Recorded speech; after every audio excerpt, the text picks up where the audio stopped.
Good morning and hello and welcome. Today's title is called Letting Go to Rise. Have you ever thought that you had a hard time letting go because you were too clingy? Whether it was a role or an identity, or maybe you outgrown something. Like I stayed in a place for staying in a place far too long, and it never really brought you joy, but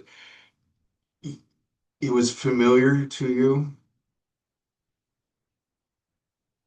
Were you ever afraid of letting go because you were afraid of what might happen?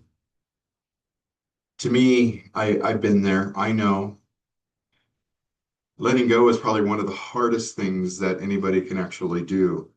It's actually the hardest spiritual thing that we can actually do. But you know what? It's the most powerful. It's also one of the 12 powers, which is about release or illumination, which in the faculties, in the 12 powers, the faculty location is the lower abdomen. The disciple is Thaddeus, and the spiritual function is the ability to let go, renunciate, to eliminate anything that no longer serves your higher good, whether it's old beliefs, habits, emotional baggage, the limiting thoughts. Charles Fillmore said this: we must be willing to let go of old thoughts before the new can find room to grow. Let me just say that before the new can find room. I think of old wine bags. You can't put wine in old wine bags because it would leak. The line speaks directly to the spiritual journey, our spiritual journey. We can't move forward until we're still dragging that past behind us, whether it's a story, a belief, or even relationships that no longer serves us. Who were we becoming? Myrtle Fillmore, I love how Myrtle Fillmore talked about this because she believed that healing begins when we stop identifying with the broken.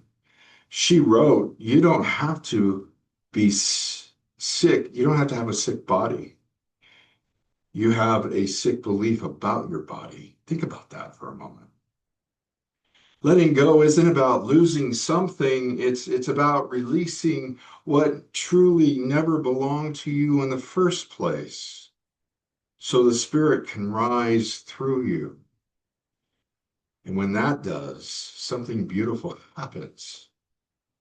There's a quote I love from Oprah Winfrey that says, when I walk into a room, I want people to stand not because of who I am, but because of where I've been. That speaks to the power of rising.